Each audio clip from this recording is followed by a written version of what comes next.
Bonjour et bonne année à tous. Ces jours-ci, je pense que vous avez été nombreux à faire comme moi, mettre en bonne place le nouveau calendrier 2022. Ce faisant, nous ouvrons une porte sur l'inconnu, un inconnu qui peut s'avérer riche en promesses, en belles perspectives, mais aussi être chargé de questions et de menaces. Nouveaux assauts de la pandémie, nouvelles restrictions, atteintes à la vie sociale, menaces sur l'emploi, projets incertains, reportés, annulés. Oui, le chemin qui s'annonce pour 2022 n'a rien d'un parcours assuré et facile. C'est bien ainsi que devait se présenter le chemin dans lequel s'était engagée Noémie, veuve d'Élimélec, et sa belle-fille Ruth, veuve elle aussi. Ce chemin qui les conduisait du pays de Moab vers le pays de Juda, vers la ville de Bethléem. Et pourtant ces deux femmes n'étaient pas totalement démunies.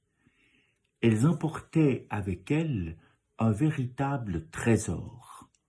Un trésor consistant en un lien d'affection et en une promesse. Ruth s'attacha à sa belle-mère Noémie et refusa de la quitter pour retourner dans sa famille comme elle le lui demandait. Elle lui fit cette promesse: « Là où tu iras, j'irai, ton peuple sera mon peuple, et ton Dieu sera mon Dieu.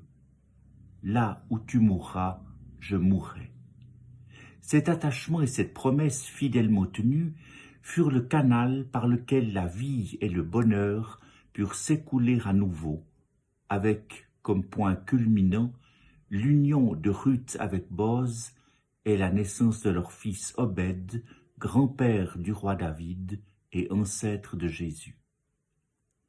Mais il y a plus encore.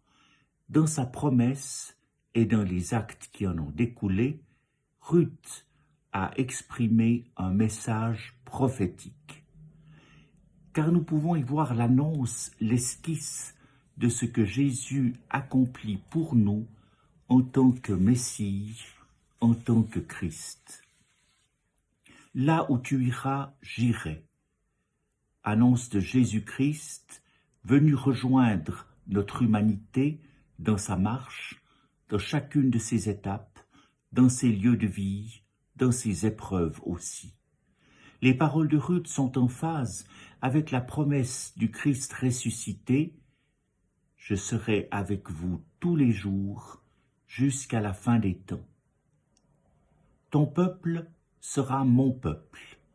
Pour Jésus, l'humanité entière est son peuple, c'est d'elle qu'il est solidaire. Ton Dieu sera mon Dieu. C'est grâce à Jésus que nous est connu le visage de Dieu comme celui du Père miséricordieux. C'est par lui que nous sommes introduits dans la communion d'amour qu'il vit avec le Père. Chaque croyant peut dire: « Ton Dieu, ô Seigneur, est devenu mon Dieu, ton Père est devenu mon Père, notre Père. » Là où tu mourras, je mourrai. Ici en Christ, la réalité vécue par Ruth est largement dépassée. Pour elle, son attachement avec Noémie a pris fin avec la mort. Ainsi en est-il de nos attaches humaines. Mais en Christ, nous pouvons découvrir une dimension nouvelle à cette promesse. Là et quand tu mourras, ma sœur, mon frère, je serai avec toi et je serai pour toi le chemin vers la vie nouvelle.